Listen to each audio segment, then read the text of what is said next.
What up? Welcome back to Birds Deep, fresh off of a giant turd. We're going to talk about close out this season, close out where we should go from here. I guess give final grades, who deserves what blame. But first, let me introduce my cohorts here. I got above me Cool McCain from the Eagles Elite Podcast. Say what's up, Cool. And then below me, I got the man, the NFL genius, Mean Gene. Tell him who you are. Mean! Woo! Gene. You guys feeling energetic after that flying turd that we had to witness? It's what needed to happen. I guess so. Right? It was pretty brutal. Pretty brutal. I mean, it's I think it'd be safe to say for all three of us, and you guys can correct me if I'm wrong here. We were hoping for some improvement, but in our heart of hearts, in our football hearts, we kind of knew that this was going to be an uphill battle. Once this thing started falling apart, and we were just being, we were like, okay, let's find the positive here, right? I mean, correct me, stop me if I'm wrong, fellows. I don't want to speak for you, but I'm just saying, that's kind of how I think we all felt going into these final 7 weeks. So you jump in, come from the top rope. Tell me how you guys feel. What are you thinking? What's going on? Cool. You might as well start because you were right the whole time about Sirianni. We were holding out hope. I felt like I was optimistic that things could get turned around. You were absolutely correct about Sirianni. He needs to be fired. We're going to talk about that tonight. For whatever reason, me and Godfrey don't see eye to eye on that. It's just beyond me. But cool. You might as well start, brother, because you were right. Well, sometimes you don't want to be right, but I saw this year one, so I knew it was going to be something similar moving on now. The problem is he's an idiot. He's a lapdog for the organization. They're not going to get rid of him because if they do, they're going to have to bring in a coach with some experience. Howie doesn't want that because he wants to be able to control everything. So we're going to keep the same idiot. We haven't fired Brian Johnson yet because we're hoping that he gets a job somewhere so we can get some compensatory picks for him as a person of color getting elevated to a head coaching position. So we're in a standing hold right now until they make decisions on the other jobs. But Brian Johnson will not be back next year. And Sirianni will be back because lapdogs don't get fired when they do what their master tells them to do. By the way, I never said I don't want him fired. I just don't think he will get fired because of how the Eagles operate. No, I don't think he's going to get fired either. But he needs to be fired, and he's wrong. And it's the problem with the team. I got to argue with some idiot that I work with today. And I'll call him an idiot because he's an absolute moron. But over Sirianni being a good coach. And I said, all right, so just break it down for me. Help me understand. What is a coach's responsibilities? Just like you can start naming them out. There'd be multiple choice. What would be a coach's responsibility? Manages players in the locker room. Okay. Managing his coaches, right? Overall personnel, as far as Yep. Having knowledge on whatever side of the ball should be his specialty. Yep. Offensive side of the ball, right? How about culture? Does that fall on the head coach? Under the locker room, I do believe it does. How about scheme? Does that fall on the head coach? I do believe that does as well. Is there any of those things that you think Nick Sirianni does well? I'm just wondering. Do you think he does any of those things well? I don't think Nick Sirianni does anything well, but make sure he has his pants on the right way so he can pee out of them. I feel like he doesn't do any of that well. I thought maybe before this year, or at least before like week 11, that he would be a culture guy, right? I mean, it kind of reverted to the opposite of that. I mean, that would probably be the thing, because remember the whole thing was Jeffrey Lurie likes this term emotional intelligence ever since Chip Kelly. And, I definitely never considered him an X's and O's maven.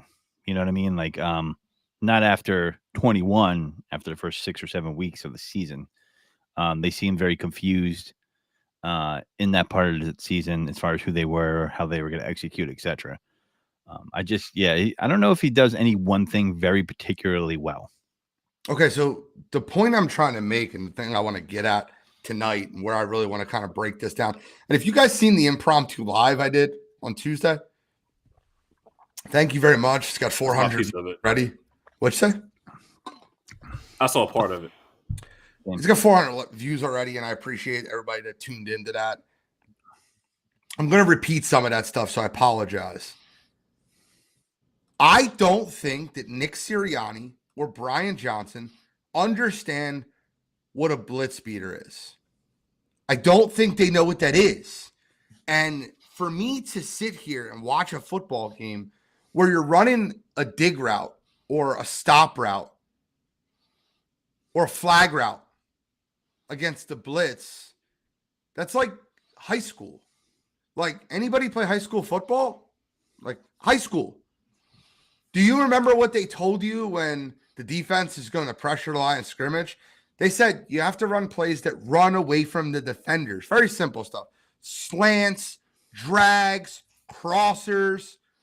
You have guys that, and by the way, it's really funny that we talk about this because we talk about the receivers and their ineptitude in the receiving game. Quez Watkins is, or Olamide Zaccheaus, or Britton Covey, or anybody outside Devontae Smith. And they missed A.J. Brown a ton. Well, I know what routes they should be running, and they're perfect for Quez Watkins, Olamide Zaccheaus, Devontae Smith. They're crossers and slants. And by the way, when a team plays cover zero, you don't have to worry about getting laid out across the middle because you only have one guy sticking you. And the part that drove me the craziest on the offensive side of the ball was, I don't remember if you guys remember this play, but the Eagles ran out in a 5-wide set. It was a 3rd and 5. They had 5 wide out. Tampa Bay took 6 guys and put them on the line of scrimmage. They played man up, cover zero across the board. They showed cover zero. They put 6 guys on the line of scrimmage. I'm not a mathematician, but 6 seems to be more than 5. So when you line up with 6 guys on the line of scrimmage, the quarterback or the offensive coordinator needs to go, hey, come on in. It's called changing your protection. You bring Dallas Goedert in, or you bring DeAndre Swift in to block, and it gives you a 6th blocker. If you can't do that and don't understand what that looks like, you cannot coach or play in the National Football League. It is so basic that guys like Ray Lewis, Dan Orlovsky, ex-players all over the NFL, Rex Ryan, ex-coaches, Jay Gruden, were literally saying, Jay Gruden put a tweet out there that said, if I've ever did this to any quarterback, I sincerely apologize.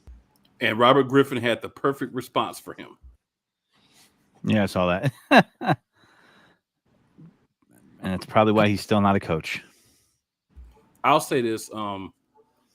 There's another option they could have went with. It's a crazy thing called like a 2-step out route, where your outside receiver on one side or the other, probably on your right, you just take like 2-3 steps up and then just go out. He's going to be open to catch that ball on the outside if it's thrown correctly to him every time when you're blitzing like that. But again, these are things you have to audible into. These are plays that you have to change. There's this thing going on where people are saying, oh, you know, Jalen Hurts was changing a bunch of the plays. He couldn't have been changing a bunch of the plays. That's impossible because they all were the same. Unless he's changing 75% of that trash that we were running, he wasn't changing plays. And at what point do you stop the quarterback from changing the plays? Yo, dude, it's not working. Can you run the plays I'm calling? Let's just say he was doing that. Like, there's got to be some type of, it's not working. Can we switch to this?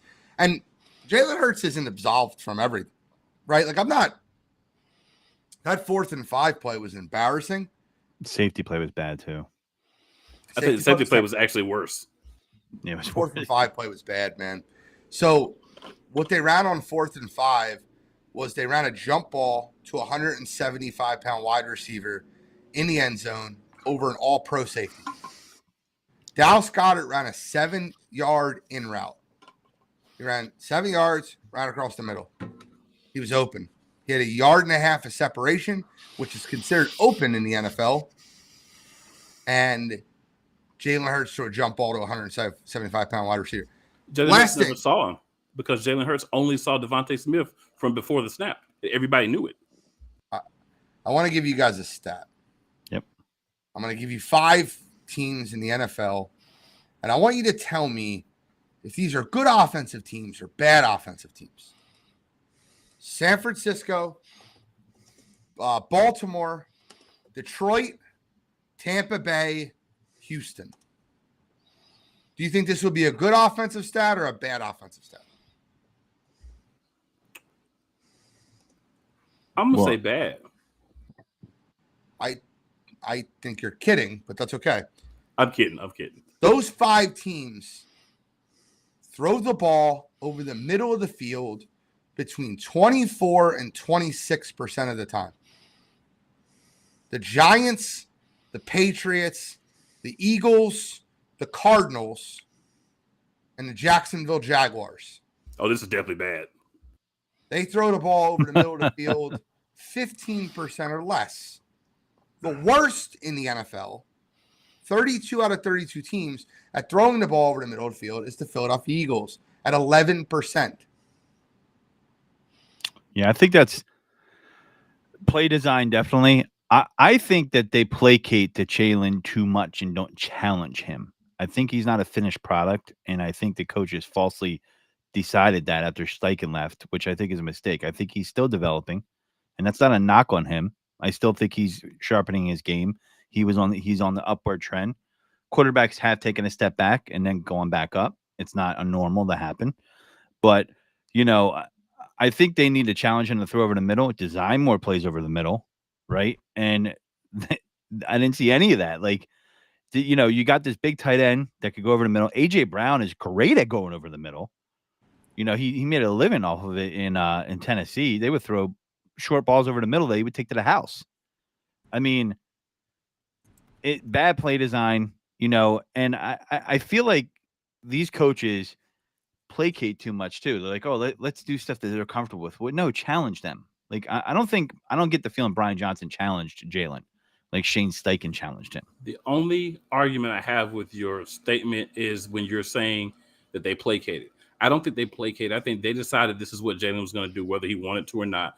There's been reports that halfway through the season, he went to them and said he wanted to make some changes to the office, and they told him, piss on you, run our office, and shut up. Yeah. I don't know what to believe when it's this time in Philadelphia. When I say this time, not this time of year, but when it's this type of atmosphere, right? Because then I hear stuff about Desai, like they told him he couldn't bring in his own guys, right? Like his own defensive coordinators, if he wanted to make some changes to it, right? Is that true? Is it not true? And that'd be indicative of up top making a decision and not Sirianni. But then we hear Sirianni made the decision for Patricia. And then, I heard that thing too you're talking about with Hurts. And I don't know, man. It's just the thing that I try to look at to try to kind of like uncloud the noise is the stats against the blitz. And I don't think they were helping him to put him in the right position and helping him improve. And I think, just remember what he said at the beginning of the season. Like, I forget which reporter was like, hey, what do you think you need to do coming in the season? And Nick, and he's like, not much, it's pretty much his answer. He was like, not a whole lot. You keep doing what we're doing. It was pretty vanilla. Maybe he's holding it close to the vest. I think, as the season played out, I think that's really what he believed. Right. I mean, that's what it looks like, right? The league will adjust to you. They're not going to just sit back, and you have to adjust your play calling, and you have to help your players adjust to that because the league will adjust. They will, if you just keep doing the same thing over and over again, they're going to come up with a solution to stop you. That's how the NFL works. And it seems like they felt like they didn't have to really be very creative. That they could just do whatever. It was the least creative offense I've ever seen.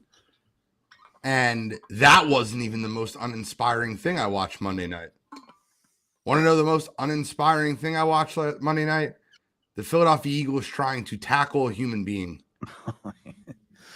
I don't know what level of Pop Warner, high school, college football that you played at that allowed you not to tackle or not to be able to play defense as a team. But that defense was playing 11 individuals and no team defense whatsoever.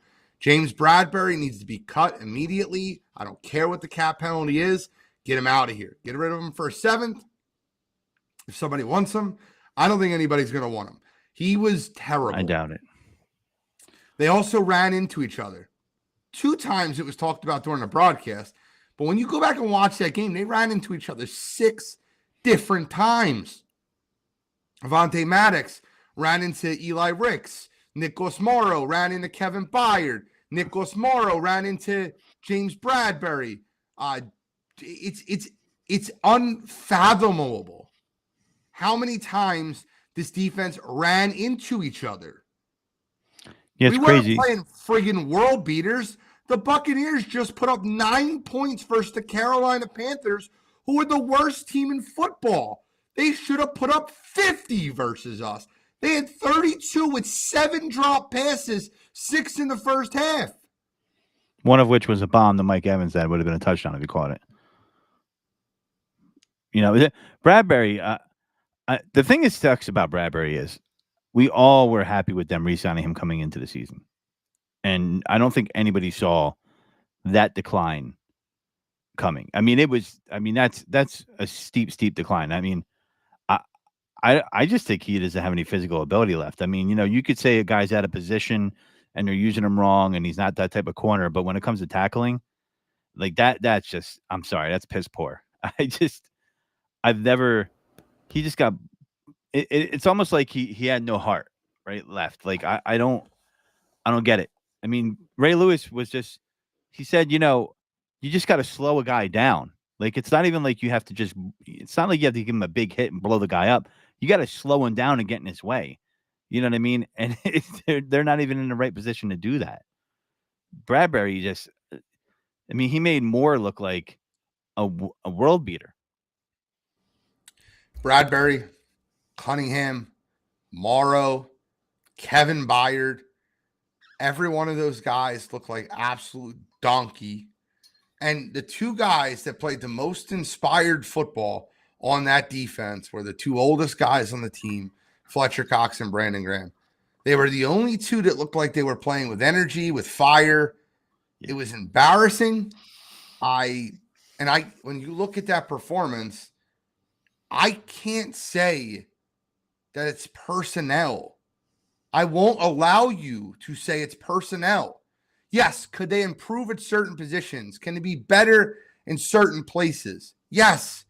I'm telling you, Raheem Morris would trade his Rams defense for this Eagles defense, player for player. I don't think scheme's going to save James Bradberry. Okay, so you gave me one example. Would you like to give me a second? Zach Cunningham, I don't know if scheme will save him either, or Nicholas Morrow. Teams can hide linebackers all the time, brother. They can, but you need your D-line needs to be clicking on all cylinders, and it wasn't this year. Not all the way through. Not like we're used to in Philadelphia. If it that is, same D-line missing Hargrave and adding Jalen Carter, that same D-line led the NFL in sacks last year. What changed? They're all terrible now? They just all stink now? Hargrave, I think you want, I don't know. It's just Hargrave. You're right. They led the league in sacks. Not just Hargrave. They stopped playing Barnett at all, too. Let's not forget that. No, but exactly. Just going to say that. Barnett. They basically took Barnett and just said, you're not even going to be here no more. And he went to another team fresh because he didn't play here and contribute. The biggest difference in the defensive line this year was they didn't use any depth. They had the same guys out there the whole game. They ran them down. I don't care who you are. I don't care how great of a player you are. That's not going to work over a long time. It's just not going to work. They do a rotation. That's what they've always done. And that's not a rotation. What Cole was just described, they were not rotating. So, I mean, you know, Cox and Graham played admirably, but they were on the field too much, especially Fletcher Cox. I mean, you know, I think you're right. You can make up for that. I mean, Nakobe Dean not being there hurt too, right? That was your green dot coming into the season. You know, Morrow was awful. This is a dumb comment. Damian, this is a stupid comment. I don't think he should get brought back because he aged, not because of the play in the Super Bowl. That was a bullshit call. Everybody knows that. And I think trading TJ Edwards may have screwed us. I guess. We didn't trade him. First of all, that's left. incorrect. That's incorrect. We didn't trade him. He was a free agent. He went and signed with his hometown team. So if you say trading, now, that's incorrect. You have incorrect sources. So make sure the sources that you're using. Yeah. Now he said he wanted to play with his hometown team, but if Howie offered him a couple more million, I'm pretty sure he would have came back here or another million. Howie didn't make an effort to keep him, I think, because they don't value that position. And I do believe TJ Edwards. He did say he's from Chicago. He wanted to play there. But I gotta believe, looking where the Eagles were at last year and where the Bears were going, if Howie offered him more money, he probably would have came back to the Eagles. I mean, I don't think I'm going out on a limb right there saying that. That thing is Howie didn't do that though. Or did TJ Edwards, by being in the organization last year, already know if my coordinators are gone and we're going to depend on silly Sirianni to make plays, I'm gonna go ahead and get up out of here and go get the money. Could be. If we really were worried about keeping somebody last year, Kaiser White should still be a Philadelphia Eagle. Where did he end up? I can't remember where he ended up. Arizona. With Jonathan Gannon. Yeah, it only took like $5 million or whatever to get him. So it wasn't a guy that you had to pay a lot of money to. We should have kept him. That's one of the moves that I lamented the whole time and said we should have made. For Bradbury, I think he has. But see, Godfrey has done the same thing that he does whenever we get in this conversation. He has tricked you all. He has tricked you all again into believing that it was a personnel issue when it's not just a personnel issue. It's partially a personnel issue. No, it's not. It's everything. It's everything to me. It's personnel. I would go with everything. But it's also scheme. So to me, it's everything. Of course, schemes a part of it. Absolutely. But I can't sit here and tell me that if we roll this team back exactly how it is with a different scheme, that we're going to get, it's going to be move the needle 100% You took this 52-man roster and you had a good defensive coordinator. I don't care if it's Wink Martindale. I don't care if it's Brian Flores. I don't care if it's Raheem Morris. I don't care if it's I don't care who it is.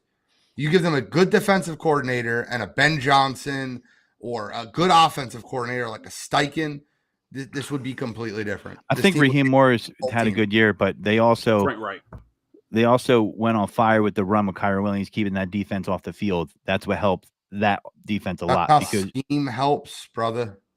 Yeah, well, if you keep your defense on the field, the week, that's going to help them too. Does the offensive scheme not matter now? No, it does. I think if you bring a guy like Wright, who has experience, who they listen to in the front office, they have a rapport with him.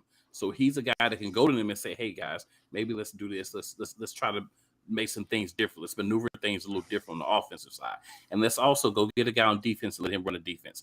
I would like Wink Martindale because he has no desire to be a head coach. He'll stay there. He'll train the young guys. He'll do something that we never do, and he will develop the young defensive players. The reason we never develop young defense players, we have a good year, everybody runs off and gets head coaching gigs, and then we suck because you might get that replace the guys. Because Sirianni and Howie are calling people to be the coordinators. So that's okay. Well, you might get that wish. NFL.com did a report after the draft on May 22nd, and they ranked the 10 most talented teams headed into the 2023-2024 offseason. 2023-24 season. They came up just short in Super Bowl 52, but there's no reason to think the state of this Eagles roster isn't as good, if not better than it was a year ago. MVP runner-up Jalen Hurts is back to direct a high-powered offense that includes A.J. Brown, Devontae Smith, Dallas Goedert, Jason Kelce. Isaac Seumalo's departure will be missed, but they will be replacing him with second-round draft pick Cam Jurgens. Miles Sanders will be missed, but they'll replace him with DeAndre Swift and Rashad Penny. Defensively, the unquestioned strength is up front, adding Jalen Carter, Nolan Smith. Did a best pass rush of 2022. Even after losing Javon Hargrave, they can throw waves of rushers at opponents. Although the run defense could stand to improve, if there's a roster weakness, it might be the back half of the defense. Philly's in excellent shape at cornerback, but has a few question marks at linebacker with Nakobe Dean and Nicholas Morrow as possible starters, and Reed Blankenship and Terrell Edmonds as the leading candidates of safety. But they have the number one roster headed into the 2023 season. And we are sitting here talking about personnel. You're It is bringing up stuff not they said at the You're beginning gonna of the bring, season. you're gonna bring up a preseason You can bring up report. all that stuff. Yeah, Man, sit preseason down with report. that, Gene. You got to Yeah, do better than that. come on. You want to make an argument? You could be better than that. That's I not a have good Preseason argument. report? What? That's a preseason report before That's everybody the ever point. took the field. Going into the season, they had the best roster in the NFL, and we're talking about personnel. never had This the is best a roster in the goddamn NFL. coaching issue. They never had the best. They never had the best roster in the NFL. Listen, I agree with you. my biggest thing going in was, hey, who's our third receiver? And that's important. When AJ got hurt, then they could key on Devontae Smith. He's still 8, and that guy is not good. They had no depth at receiver. Howie's atrocious at getting receivers in here that do well. He didn't draft AJ. That's not true. My Oz grandma was a could have good drafted receiver. Devontae Oz was Smith. a My good grandma could have. receiver, but they don't use him. It's not Who? that they don't have a guy. Oz was a Zacchaeus good you're talking about? receiver. Come on, He's a good Zacchaeus. receiver. What They don't use him. what would you classify not using good players to? What do you mean? So you're saying they didn't use Oz enough? They didn't coaching. use That's coaching. Olamide Zacchaeus. Okay, that's coaching. So I'm going to play a game with you guys. They're too loyal. Nick Sirianni's too loyal to his players. I've always said that. He's too loyal to Quez Watkins. Which is what? What do you mean? Coach. It's a personnel decision. It's the same. Not personnel decision. It's coaching. If you have the personnel on the fucking roster, If you decide to not stick the with a guy, coaching, it's not. they're making that decision. Howie drafted him. They were in love with him. They're like, oh, he's great. He's a 5th rounder. He's going to develop. They're blowing up his head in camp, talking about, oh, I'm a top tier receiver. What? Come on, man. Guys, I'm going to ask you a question. I'm going to give you 2 choices, and I'm going to ask you to put percentages of it. And I'm going to go coaching, which means the offensive, defensive, and head coach, or personnel. And you're going to give me a percentage of what went wrong in the Philadelphia Eagles season. You can make it 99-1. You can make it 50-50. I don't care. I'd like to hear what you guys have to say. Godfrey, I'll start with you because I know you're going to have the most ridiculous breakdown of this. So go ahead. So we're going to go coaching and then Coaching or personnel? Give me a percentage of blame. So we're just using or 2. Players? We're just using 2. All right. So I'm going to go coaching 70, personnel 30. Okay. Cool. I'm gonna go coaching 60, players 40.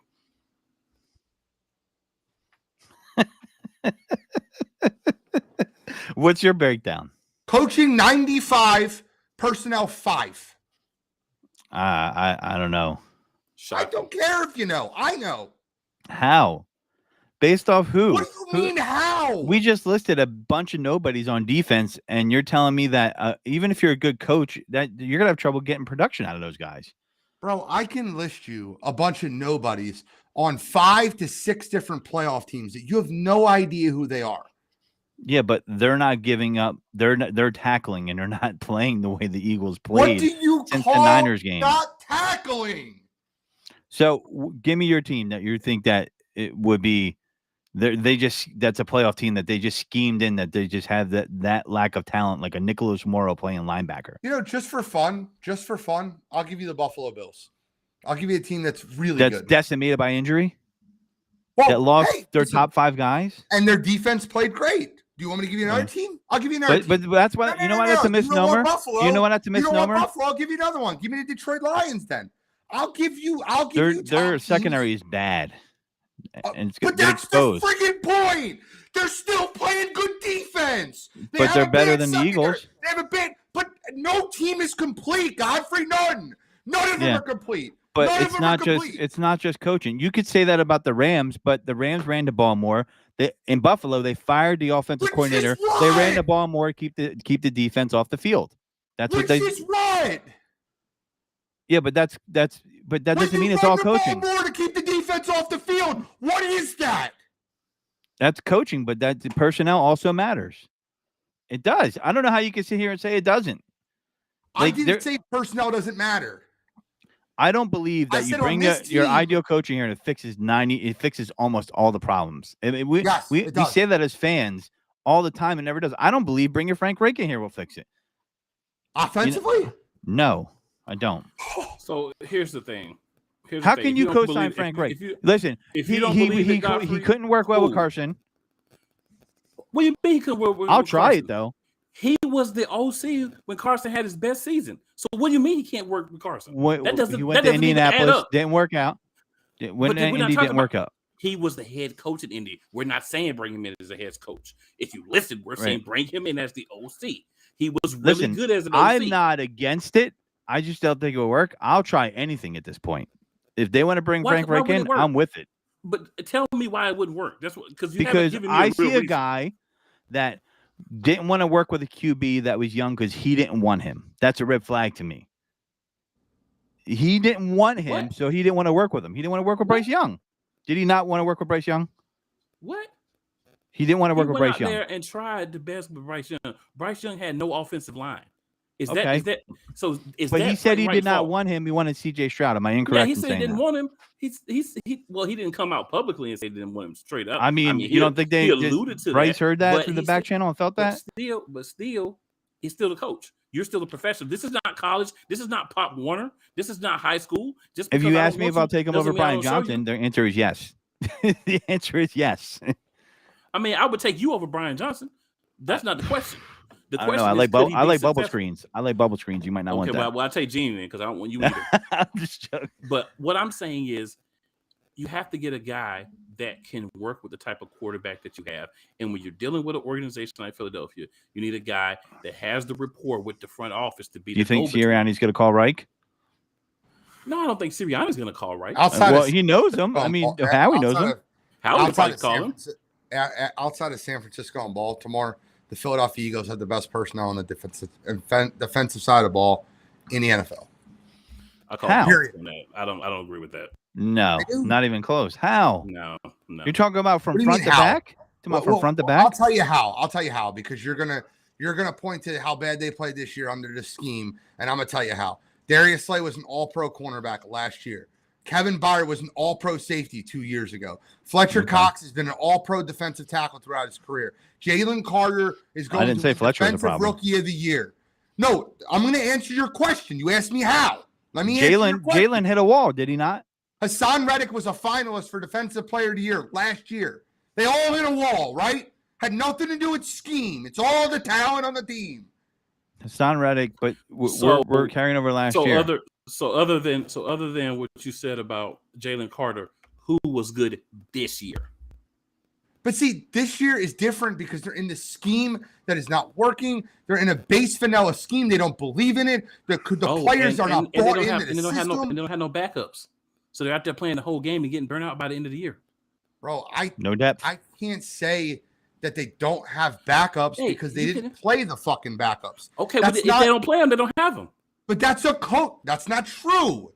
You don't draft a guy 30th overall and play him 13% of snaps. But they did. That's a coaching problem. That is a coaching problem. That's my point. Execution, when you're on the field, execution on the field is the players. The coach ain't out there tackling. Execution is on the players. You're supposed to tackle. They're not tackling. Oh, is that a coaching problem? If I run a go route, cool, and you're running cover zero, if I run a go route, I don't care what type of coaching you can give me. It's not going to help me execute on the field if I'm running stop routes when they're sending a fucking cover zero blitz. It doesn't make sense. Runs past me, runs over me, jukes me, and I don't even try to make a tackle. That's not coaching. That's not coaching. First of all, that's why I said 5%, because James Bradbury couldn't tackle anyone. That's literally what the 5% is. I'm not saying that it's all coaching. What I'm saying is the players deserve more criticism than I think a lot of people are giving because they're the ones who quit. What I saw the last 3 weeks against Arizona, the New York Giants, and that playoff game, that was quitting. That was players quitting. I agree with that. So if you're cowards that quit on your team, piss on you. Listen, I agree that the players quit. I never saw. Argue. You know what? The argument that we're going to make is why did they quit? And I'm when telling Ray Lewis had a problem with the scheme in Baltimore and said, "Get me a defensive tackle or trade me." Before they brought on Haloti Ngata, he didn't quit because they didn't have no D tackle in front of him. Because he was pissed about that. You can look that up. He said it. He didn't quit. He kept playing. You don't just quit on the coaches. You quit on the people on that field with you. You quit on us. You don't just quit on the coaches. You don't just say, I'm only quitting because of the coaches. You're quitting on the organization, you're quitting on the fans, and you're quitting on each other. People made business decisions. And if you don't see that, that's fine. but you're not being People real. made business decisions Make this year. the business decision. That doesn't mean you didn't quit. They I did don't care quit. what business- I agree with Okay, you. They quit. You quit on us all. They There's don't quit. care your dudes reason. playing on You 4 quit. and 12 teams that aren't quitting, that are trying to put tape out there so they could get their next fucking job. They're That's playing on why teams that have coaching- nothing to Not play quote for. unquote 12 business teams. decisions. Play. You're out there to play. If you don't want to play, say you're hurt and don't get out there. By the way, Jonathan Gannon went 3-1 against the NFC East. I thought that was interesting. Almost beat the Giants too. Almost swept the NFC East. It was just, I mean, listen, I please, at the minimum, change He the went 2-2. coordinators. What do you say? I'm pretty sure he went 2-2. I'm pretty sure he lost in New York and Washington. No, I think, didn't they beat Washington? No, they played Maybe. Washington 1. They lost by 3. Oh, they took it to the did lose wire. Washington. I'm not saying that blame doesn't belong on the coaches. I'm not saying that at all. More blame belongs on the coaches. But you have guys all season that were missing assignments and not doing what they were supposed to do all the way back. What happened was we were winning, so no changes were made. That's on coaching, but that's also on leadership in the locker room. We didn't have a team full of guys that were rookies. We had a lot of guys on this team that were veterans that should have went out there and done more. There should have been a quieting voice to say, look, these just ain't gonna do it. We need to go out there and figure this thing out for ourselves. And I believe that's the difference between this year and last year, because I have no respect for Jonathan Gannon as our defensive coordinator, and he ran a similar, not the same, but a similar bend but don't break trash defense. The difference was last year the offense was explosive because we had a better coordinator, and the guys on the team say, you know what? We're going to go out there and make plays. We're going to go out there and get sacks. We're going to go out there and get turnovers. We're going to do the things to help us on this side because this idiot can't do it for us. This year, they didn't have that same tenacity. Yeah, I think taking the Sai out was, I think that was a panic move and a mistake. But the part of the reason was because they couldn't get up the field for third down. So that they made a change. It didn't work out. I don't know if it really I made might a leave difference. that comment up to the rest of the show. Derek Dempsey said, this is nuts. 52 players just play bad and it's not on the coach. Yeah. Who says it's not on the coaches? No one said that. So shut up, Derek, because you're wrong. We didn't say that. No one on this panel has said it's not on the coaches.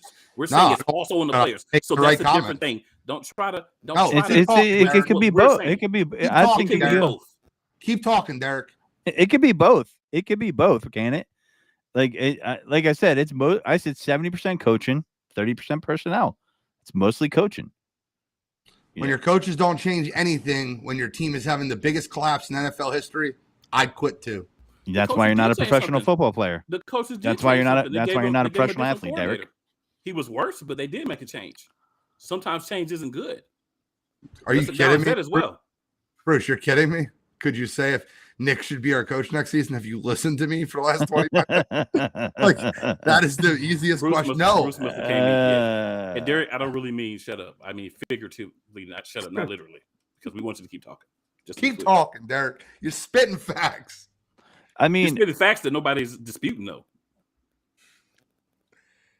Do I think that it's a coward's move for a player to quit on a team and quit on their coaching staff? Yes, I do. I think it's a coward's move.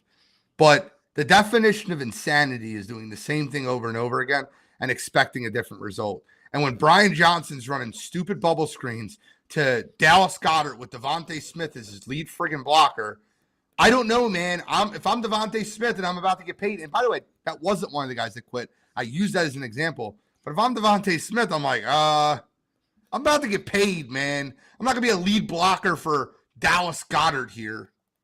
Yeah, I might have to fall and and get a Charlie horse on that play when I'm supposed to block in this situation. But but what I'm saying, I think me and Godfrey have the same thought, but maybe we're getting there differently.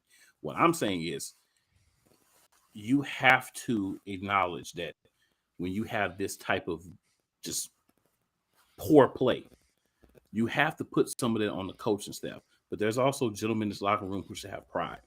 I'm not talking about the playoff game. I'm talking about when this even started back against San Francisco. You should have guys in your locker room have pride. So you know what, guys? We caught an L. We took one to the chin, whatever. We're going out here next week, and we're going to do our thing. If they're going to sit everybody because we're doing our thing, then let them sit everybody. But what we saw was they came back out. They did the same thing over and over again, and you knew it wasn't going to work. You got somebody you have somebody on the field. Let me finish. You have somebody on the field. You're doing exactly. You have someone on the You're field that's a saying play caller. exactly what I'm saying, though. You're doing the same thing over and over again. It's not working. And then you're telling me it's personnel. It's not personnel. You could have had, I'm telling you right now, you could have had the 85 Bears playing defense, and you could have had the Joe Montana led 49ers playing offense, and they wouldn't have won with this scheme. Who would have? Yes, really. I don't believe that. Who hired Brian Johnson? You don't believe that. Nick Sirianni. That's not. So now, what I love about this is we talk out of the side of our mouths. He's a puppet that can't make any decisions, and then he hires his own coaches. You can't be both ways. Just because it fits the narrative. He didn't hire Brian Johnson. He was brought in because Jalen knew him. Come on, yep, he didn't know him from Adam from Eve. They didn't know each other. Sirianni Who promoted Brian Johnson? Okay, because he was probably told to. Yeah, he did what he was told to do. He can't be a puppet and then not a puppet when it doesn't fit. He's an idiot. Now, the thing that's his fault, this idiot on his part with this is you pulled back out a playbook that didn't work 2 years ago and said, hey, Brian, coach from this playbook. You can only coach from this stupid playbook. That's where I fought Nick Sirianni. That's why he's an idiot. That's why he's Nicky Tight Pants Sirianni, because of that. That playbook that he had him use sucked 2 years ago, and then you pulled it back out because you didn't want to do what Shane Steichen did, because you wanted to show that silly Sirianni's crap could work, and it can't. Yeah, where the I don't understand, like, where to play, where the RPO seemed to evaporate. I don't think Jalen was injured. I keep thinking he was because he didn't run as much, but I looked up the stats. He had rushing yards. It just seemed like he seemed slower, and I don't know why. And I keep thinking he's injured. I'm waiting for him, like he got his knee scoped or something, like, because it seemed like he was hurt or playing on something. I mean, did he not seem a step slower? Like, yeah, seems slower. So I don't know, man. They didn't do him any favors. Oh, Jalen Hurts seemed a step slower. It's all on him. No one said that. Just because we don't agree with your 95 to 5% point doesn't mean that we're going, oh, it's all Jalen Hurts. I mean, listen, he didn't do good against the blitz this year. I don't think they developed him. I think they gave him too much reins on the offense, maybe because they didn't know how to call the offense, and they should have kind of eased him into that. Like, I believe if Shane Steichen was here, I think the opposite. I think they didn't give him really much any reign on the offense. I think they gave him a system and said, this is what we're going to play. You don't think they gave him any freedom? I think he took some plays and said, I'm going to call some audibles on some plays. Yes. But this offense looked the same as it did in 2021. It sucks then. It sucks now. Guys, so unless you're telling me they couldn't pick up a blitz in 2021, then he didn't have. They couldn't even sniff a blitz. Guys, Wink Martindale literally blitzed the Eagles every play. You had a full week. All you heard all week was Todd Bowles blitzes more than anybody in the NFL. Tampa Bay Buccaneers blitz on every friggin' play. Wouldn't you blitz a team that can't handle the blitz? I mean, that's common sense. You're absolutely correct. So my question would be, what did they talk about all week? What was the offensive game plan? So this is where I need them. Like, what part of it? I don't know what percentage it is. What part of it is they were like, look out for the blitz, do this, or what part of it was blitz recognition by blockers and players and Jalen, or what was it? The coach not putting in packages to go after or adjust to the blitz coming and that they knew was coming. 95% on coaching, 5% on personnel. That's the blame. The problem is Howie hiring yes men as coaches so he doesn't lose power like he did when Chip was here. That's why Doug left. Notice that there's quite a few established coaches available now. How can you say that when it netted a Super Bowl? It netted a Super Bowl. Listen, when the Eagles hired a sexy coach, so to speak, he fucking sucked. And then they won a Super Bowl. And I don't want to hear people singing Doug's praises because 95% of people were fucking pissed that they hired Doug Peterson when he got hired. I don't even want to hear that shit. And there's like, oh, Doug. Come on, man. Everybody was even on board with Doug. They're almost never on board with any Jeffrey Lurie hire. When they hired Andy Reid, they wanted every other fucking jabroni out there. They wanted Billick, who couldn't even coach an offense, and he needed Ray Lewis to win him a Super Bowl. People need to stop. Oh, Doug. Come on, man. 95% weren't on board with Doug. Just because people weren't on board with someone doesn't mean they can't be a fan of them. Yeah, okay, but they're acting like he wasn't picked by the organization because of who he was. And he was that type of mold where he would be a yes man. Chip Kelly had all the power, and he was the opposite reaction. So what So happened was- let's not act like Doug was a trailblazer coming in. In my opinion, what happened was Doug Oh. came in, he won. Then after he won, what happened is he went in, he wanted to make certain changes on the staff. The organization was like, no, you're not doing it. You want to promote a guy that sucked as an OC sucked as a quarterback coach to OC. No one's going to Talking about Press Taylor. Talking about Press Taylor, right? No, I'm talking about who? Mike Rowe. Mike Rowe, yes. That's the problem. That's why Doug is out, because Doug wanted. But Doug wanted to keep Press, and Press Go ahead, didn't. Jim. Press didn't No, want to stay. I meant you're right. I'm pointing at you No. because you're right. my bad. I thought you Everything were- that you said was correct. Every word. That's the problem Because- with Doug. When Doug came in, he was a yes man to Howie, and they hired Schwartz and Frank Wright, and they won the Super Bowl. And then Doug goes, "Whew, I won a Super Bowl. And I'm gonna Frank Wright left. I'm going to get my own guys." And Mhm. the organization didn't agree with the guys. And then Press Doug, Taylor was his guy. Was he not? that's what I just said. All right, but that cost him his job, right? Didn't it? Because he wanted to keep Press Taylor. What cost him his job was when Howie Roseman told him to make the change at quarterback. He didn't want to do it. That's what cost him his job. That got leaked way, way later. We didn't know about it then. We thought Doug was a Carson guy or a Jalen guy, and Howie was the Carson guy, and we were exactly wrong about that until everything came out about the concussion that happened in Seattle. I feel like a lot of people knew that because Jalen was talking about how Marty Mornhinweg would be getting ready and they'd be coaching him up on the side. Jalen was Marty Mornhinweg's responsibility. He's right. Yeah, you're right. That's what we're saying. Yeah. Doug left because he wasn't allowed to hire his own coaches after winning the Super Bowl. And That he he wanted wanted to- game planning power. That's right. I need the Doug Peterson tell-all. I would I like need that. it. I want I the would Doug like that. Peterson tell-all.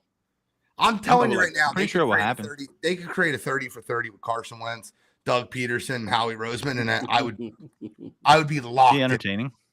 Oh, and you might as well add Frank Wright and what's it called in there too, the DC. That would be a great Josh Schwartz- McDaniels takes that job. He yeah. never leaves. right. And Josh McDaniels is the reason why he left, because he took the job and then he reneged it.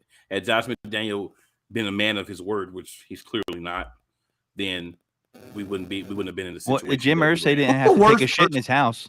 Who's a worse person, Josh McDaniel or Lane Kiffin? For me, it's Josh McDaniel. I don't know. They're both very reneggy type guys, and But they're I'm very going to go close. Josh McDaniel. But I'm gonna go Josh McDaniel. But they're very close. That's a fair question. At to least ask. Lane didn't get caught cheating. shocked. Yeah. Talking about Lane, the one that gave a full press conference on Rocky Top, talking about how Tennessee is going to do this, and that, and then a week later took the job at USC. That Lane Kiffin, I'll never forget that. That was hilarious. That was one of the moments. He gave a College whole football press history. conference talking about Rocky Top this and UT that, and a week later he's like, "Yeah, I'm going to USC." A week later, he was out. I'll never forget that. Damian says Eagles the last dance. The last soar. How about that? Oh man, I'm afraid though that it's trending, and I hope this doesn't happen. That it's trending toward maybe Brian Johnson coming back, and they're just looking for a DC. No, I sir. hope. No. They haven't let go of Brian Johnson because they're hoping he gets a head coaching job so they can get compensatory picks from a person of color leaving their staff to go get a head coaching job. If he He's not doesn't gonna get a get a head job, coaching they're job. going to fire his ass the next No. day. I think that Brian Johnson takes the offensive coordinator job at Ohio State. Brian Johnson was never getting hired as a head coach. I mean, Not kidding. they But I'm just saying, Godfrey, you never know. they're Because using here's him the to thing. make a mockery of the Rooney Rule, Carolina and they know it. Panthers, the Carolina Panthers may not have like 3 candidates of people that actually want to coach there. Well, right? that's So he may be the best. He may be the best option that wants to actually coach there. That might be true. I mean, Ben Johnson was getting back channel messages after they fired Frank Reich about "Don't come here." So I I mean, It was before. It was before Ben Johnson got those messages before they hired Frank. They originally wanted Ben Johnson, and Ben Johnson's like, I'm gonna Yeah. stay right out of here. See how things work They've out. come out. People have came out and said, "Don't take the Carolina job." Yeah. Because what do they want in Carolina? They want the same type of coach that we have currently in Philadelphia. They want a lapdog. They want a yes man, a spineless coach. Brian Johnson can fill that role. I hope so. That'd be great. Not gonna Well, happen. you know, Lurie's on a boat right now, apparently in the Bahamas or somewhere, or the Caribbean. So this is why they're scrambling to put a plan together, because Howie knows his lapdogs will get fired if they don't come up with a good offensive and defensive coordinator, and then he's going to lose power again. And Howie doesn't want that. I don't know who they're say- going to get. I will say in this to blame, Howie does play a role, because for me, unlike Gene, I do feel that the personnel and defensive side of the ball should have been better. So that's Howie's fault. So Howie does have a piece of blame here. Because why? He doesn't draft as well as he liked to believe. Therefore, you got to trade for a Darius Slay. No, he doesn't draft. Well, he drafts. You got to trade for a James. You got to go get a James Bradbury. He don't have the people in place to develop. The problem the Philadelphia Eagles has is we can't develop certain positions. We can't develop a cornerback to save our lives. We can't develop a safety to save our lives. And if the guy comes in and he's good, cool. But if he needs to be developed and taught and trained how to play, it's not happening so far. Yeah, like how Rasul Douglas left here and got better because he got coached. It's like, what? When you coach a young guy, he gets better. Unless he just doesn't want to be coached, and he's going to flush out of the league. That's why I want, and I keep saying Wink Martindale. I want a guy. I don't about being nobody's head coach. Let me do my side of the ball. Let me make that great. Leave me the F alone and let me do my thing. I'm gonna had that for so long with Jim who, Johnson. who wants to play trivia? Who thinks that they're very well in tune? Into my Eagles trivia? Or... Nope. That's not what I'm talking about at all. Hey, we can play the trivia. I think we'll see how it goes.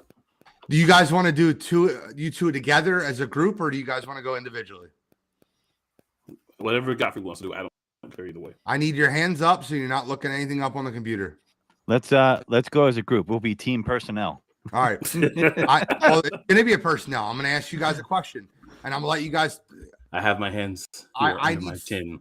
11 people start on the Detroit Lions defense. Name 5 of them. Hutchinson, yeah. Watson. CJ Sage Gardner Johnson. Yep, that's 2. That's 2. Brian Branch. That's 3. What's that raggedy safety? They got another safety. I can't remember his name. Some other the Thor looking dude that plays linebacker. I know. Yeah, that's what I'm talking about. I can't remember. I would even give you that probably. You're talking about Alex Anzalone. Yeah, Thor Odinson. That's 4. Yeah. And No, then Marty, stop it. And the big guy that plays defensive tackle. What's the fat guy's name? I don't know the fat guy's name. I can't remember the fat guy's name. I know you're Can't talking use about one Gardy just put in the chat either. And this is my point. You want to try a different team? Want to try Buffalo Bills? Personnel doesn't. Here's the. And I can name 5, but they're not playing. They're hurt. No. But I'm talking about current players and playoff teams. So here's the point, right? Floyd, Personnel-wise, Milano. Stop. The point I'm trying to make is Josh Pascal, Alim McNeil, Benito Jones, Aiden Hutchinson, Derek Barnes, Alex Anzalone, Cameron Sutton, Kendall Vilder, Brian Branch, Ifatu Melakfanwu. Right, Damien. The fat guy. And my point I'm trying to make is if you took that personnel and you traded the entire personnel for the Philadelphia Eagles and you gave Aaron Glenn that personnel, that team would be better, not worse. But you know what Detroit does? They run the ball. But that's a coaching issue, Godfrey, and that's what you won't get through your head. No, but that's a coach issue, but you're hiding your defense that way. And if a team stops the run, your defense will get exposed in the playoffs. They will. It's going to happen to them. When they win next week, Godfrey, you don't think they're going to get exposed? But Godfrey, you're right. You're right. But the reason that they're not getting exposed is because the coaching is doing a good job at masking defensive efficiencies. But that doesn't make the players good. It just means it's keeping their ass off the field. What I'm saying is if the Philadelphia Eagles had Aaron Glenn as their defensive coordinator, Raheem Morris, Brian Flores, Wink Martindale, they would be a top 10 defense with the personnel they have. I'm not saying they're going to be San Fran or Baltimore. I'm saying they'd be a top 10 defense. Bro, Rex Ryan took the 31st ranked Jets defense and in 1 year made him 8th, and in 2 years made him number 1 in football. They made a couple changes. Of course they did. But the 2006 Jets were awful. Go look it up. Go look it up. Lions are ranked 19. Rams are ranked 20. And the Eagles are ranked 26th. With The better Giants are ranked personnel. 27th. I mean, The Eagles are ranked 26th with better personnel. Eagles have a weird. I mean, they beat a lot of the playoff teams in the regular season, I would say and they still.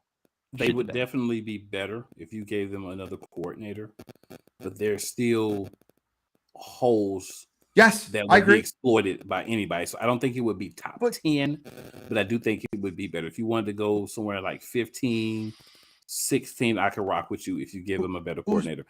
Who's the best defense in football, in your opinion? The best defense. Yeah, Best defense. in football.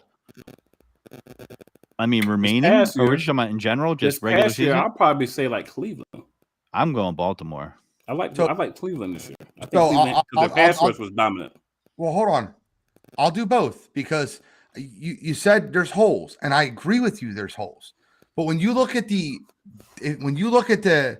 Baltimore Ravens defense, there's holes.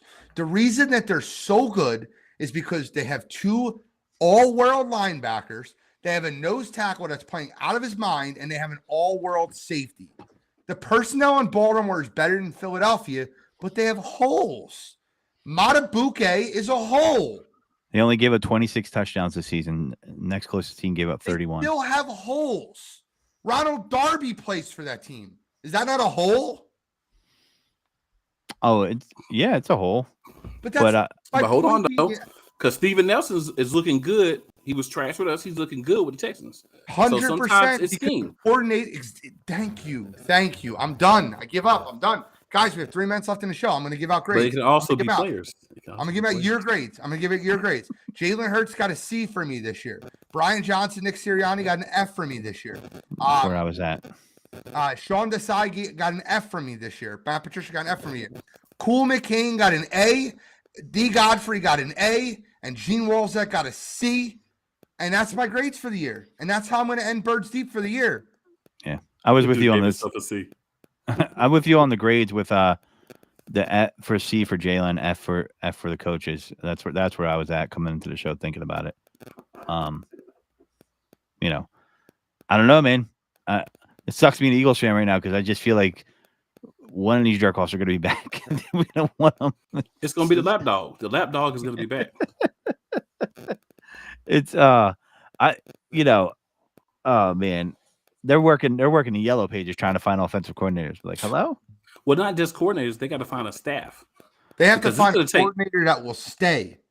Because Yeah, a problem is this- defensive coordinator that will stay. no, the offensive coordinator will stay. Because the problem with this is if you find an offensive coordinator that's good, and then they get a head coaching job, you're putting a band-aid on a bullet hole. But that guy should have someone under him And that that's could why- be good too, though. And that's why right? I like Wright, because I think it's going to take a couple of years for Wright to rebuild itself I- to where people would go get I him. completely agree with you, Cole. Yeah, I like he'll be those two safe guys. because I want Wright and I want Martin. That's who I want. I said And that then and then under Wright, I want to have a up and coming positional coach that can be a Bobby groomed Slovic type. Yep. to, yeah, They to don't grow on take that trees, role but when yeah, he I get it. leaves. But the thing is, you have to identify that guy early on and say, all right, we're going to have this guy sit in some of the meetings and start learning those things and not just Yeah. wait until it happens and be like, oh, no, we need one. So we're just going to grab somebody. Oh, Jaden likes him. Let's do him. Plus, there's a question of does Reich want to coach anymore? They called them. We'll So find out. it's the contract.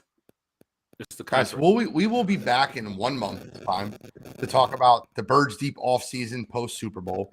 We will back another month after that. We're going to do monthly shows up until the draft, until we come back full-time for Birds Deep. But this is our last show of the season, and I didn't want it to be this early. I didn't want it to be Yeah. this friggin' early. If you asked me a month and a half ago, I'd say we'd be doing Birds Deep until at least the at NFC. least the NFC Championship game, right? Yeah. I felt like a couple weeks ago, I was like, yeah, our last show is gonna be after the first round.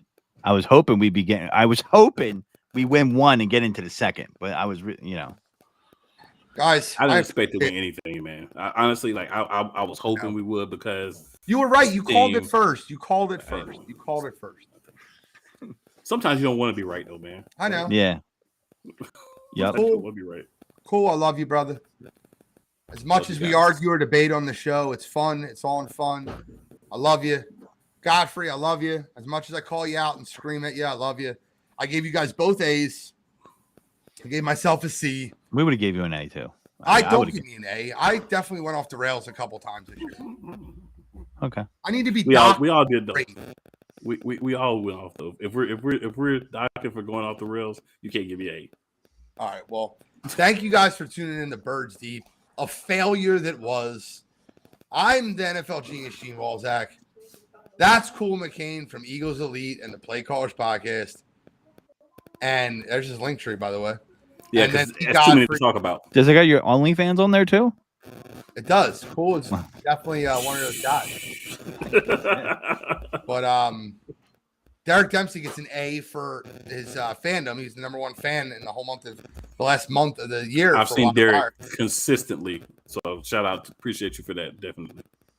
And D. Godfrey and myself will be joining the sideline crew in about 13 minutes with Guardy 3 and Kyle Edwards to discuss the divisional round of playoffs. And I promise you, I am eagled out. If they start talking about the Eagles, I'm going to sit back and relax. I'm done. Thank you guys for tuning in. Any final thoughts, gentlemen? Fly Eagles flying to the offseason, man. I just gotta say, damn, not the fat guy. So the reason I had this background is because this is where the Eagles are at right now for the rest of the playoffs. Somewhere in the room because they're not playing. Yeah, All right, sounds y'all. about right. Thanks for tuning in.